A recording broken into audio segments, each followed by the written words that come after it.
ambil bahagian dalam perbahasan usul menjunjung kasih terhadap titah ucapan Sri Paduka Baginda.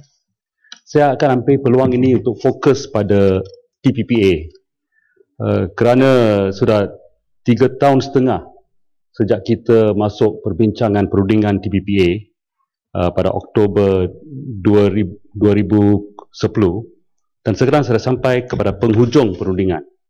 Dan kita kena buat satu keputusan, maukah kita ambil bahagian dalam ini ataupun kita akan hentikan.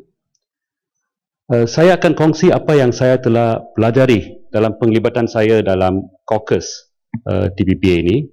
Dan sebelum itu saya ingin rakamkanlah penghargaan saya terhadap Menteri Perdagangan Antarabangsa dan Industri kerana sikap terbuka dan sikap profesional dia dalam kendalikan caucus. Sebelum saya sertai caucus ini, saya tidak dapat faham mengapa kerajaan kita sedang layan satu perjanjian yang begini teruk. Ya. Tapi selepas saya ambil bahagian, saya dapat tahu pihak kerajaan sedar kekurangan masalah yang berkaitan dengan TPPA. Mereka tahu isu IPR, hak cipta intelektual, mungkin akan menaikkan harga ubat, mungkin akan naikkan harga bahan-bahan pendidikan, educational material. Kerajaan sedar berkenaan dengan bab SOE, syarikat pemilikan kerajaan, dan mereka tahu ini satu kaedah yang dipakai oleh negara yang sedang membangun untuk ceburi bidang-bidang yang baru untuk bina kapasiti, dan ini akan diharamkan oleh TPPA ini. Mereka sedar masalah itu. Lagi juga saya tahu kerajaan, daripada penglibatan saya tahu kerajaan pun sedar peruntukan ISDS, Investor State Dispute Settlement, akan buka ruang untuk syarikat-syarikat korporat asing untuk su kerajaan kita lah. Tapi walaupun mereka tahu semua ini, kerajaan rasa tidak ada pilihan lain. Dia kata jika kita tak sign dekat TPPA ini, kita akan terpinggir.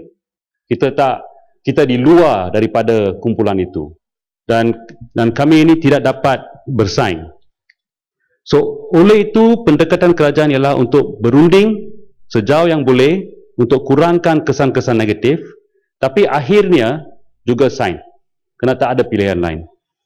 Saya tak setuju dengan pendekatan ini, ya, kerana saya tengok tidak beruntung kita kompromi kedaulatan negara kita supaya elak daripada kenaikan harga kelapa sawit 14% di Kanada, kerana kita punya GSP akan habis tahun depan.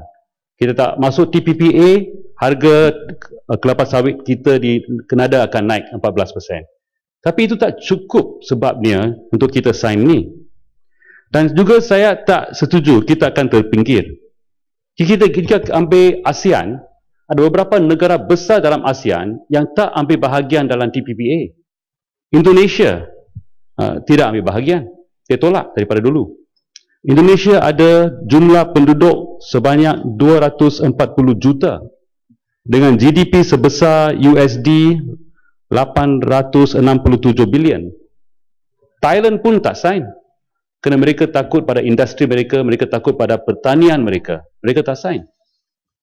Ya, dan Thailand ada jumlah penduduk sebanyak 67 juta. Dan GDP-nya USD 425 bilion. Jadi negara-negara yang terbesar dalam ASEAN ni tak sign. Hanya Brunei, Singapura dan Vietnam lah. Jadi kita boleh katakan kita akan terpinggir. Di ASEAN juga ada lain-lain negara yang tak nak ikut dengan TPPA ini.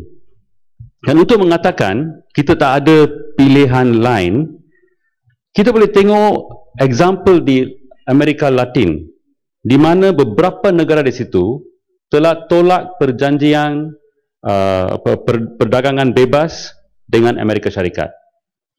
Venezuela, Bolivia, Ecuador, beberapa negara. Mereka kata ini terms of trade ini tak baik untuk kita. Mereka sudah mewujudkan satu blok mereka tersendiri. So kita ini untuk katakan tak ada pilihan lain, ada pilihan lain. Tapi kita kena berani mengambil pilihan lain itu. Saya juga pernah jumpa dengan Encik Michael Froman. Dia ini macam menteri untuk perdagangan daripada US. Dan dia mengatakan dalam satu mesyuarat dengan caucus kita, dikatakan ini dengan izin satu high level 21st century agreement, satu perjanjian yang bermutu tinggi dan canggih untuk abad ini. Dan ini juga diulangi oleh beberapa pegawai di MITI. Tapi saya juga tak setuju. Ini langsung tak masuk akal. Satu perjanjian yang akan melalui hak cipta intelek akan menaikkan harga ubat. What so high quality about that? Ya, ataupun melalui ISDS, syarikat-syarikat korporat boleh sue kerajaan kita oleh kerana kita ambil satu pendekatan untuk sebab kesihatan, macam packaging di Australia yang disue oleh Philip Morris. What is so high quality about that? Ataupun SOE, State Owned Enterprise. Ini ialah kaedah yang dipakai oleh negara-negara yang sedang membangun untuk membina kapasiti mereka di bidang-bidang baru. Ini akan diharamkan. So what's so high quality about that? Ini semuanya dalam TPP ini adalah dengan izin satu corporate wish list, satu senarai idaman korporat. Dan pada saya, dia ini lucah, izin obscene. Dan saya rasa kita kena fikir balik 60 tahun dahulu. Bila ada Bandung, Conference Bandung pada April 1995, negara-negara yang baru merdeka, mereka datang bersama Afrika, Asia untuk bincang apakah cita-cita mereka untuk membina satu masyarakat yang maju, ya. Dia cuba jadi berkecuali, ya, dan bebas daripada pihak-pihak lain. Tapi itu sudah, so jika fikir balik ke 50 tahun ini sudah berlaku, dunia sudah ubah sangat. TPP ini tak boleh disebutkan pada masa itu. Kerana pada masa itu wujudnya satu blok USSR dengan blok Timur yang takutkan pihak korporat. Pada masa itu mereka lebih sedia untuk tolak ansur. Tapi dalam masa ini USSR sudah jatuh, tak ada blok Timur. Pihak korporat, pihak kapitalis sudah jadi angkuh, sudah jadi berani, dan dia telah bawa satu wishlist mereka lah yang akan rugikan rakyat biasa. Bukan saja di Malaysia, tapi juga di Amerika Syarikat juga. Jadi saya rasa sudah sampai masa kita harus fikir baliklah macam mana kita boleh hidup balik semangat Bandung pada masa ini. Apakah caranya kita hidupkan balik cita-cita untuk majukan negara kita, untuk membina satu masyarakat yang aman dan makmur, ya. Ini memang itu sudah tergendala pada masa itu. Kerana pada masa itu negara-negara yang ambil bahagian, mereka semua belum membangun, mereka tidak ada surplus yang mencukupi untuk membangunkan negara mereka. So mereka terpaksa balik kepada barat untuk dapat pinjaman, untuk dapat investment, dan mereka itu telah bawa masalah untuk mereka. Juga pada masa itu ada persaingan hebat antara Amerika dan Soviet Union, perang dingin, di mana pemimpin-pemimpin daripada dunia ketiga disabotaj. Umpamanya Presiden Iran pada masa itu, Mossadegh, yang diguling oleh CIA kerana dia berkecuali lah. Tapi saya rasa sekarang sudah sampai masa kita kena kaji balik. Bukan kerana masa perlu kita untuk tengok bagaimana kita boleh membangunkan negara kita bersama dengan negara-negara dunia ketiga yang lain tanpa kita jadi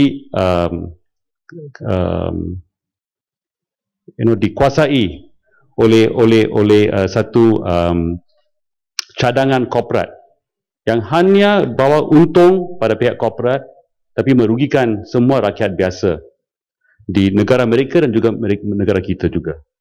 So saya rasa cara yang penting ialah sekarang kita harus katakan no pada TPPA dan cari perjanjian lain dengan lain-lain negara ASEAN, negara Latin Amerika supaya kita bangunkan negara kita.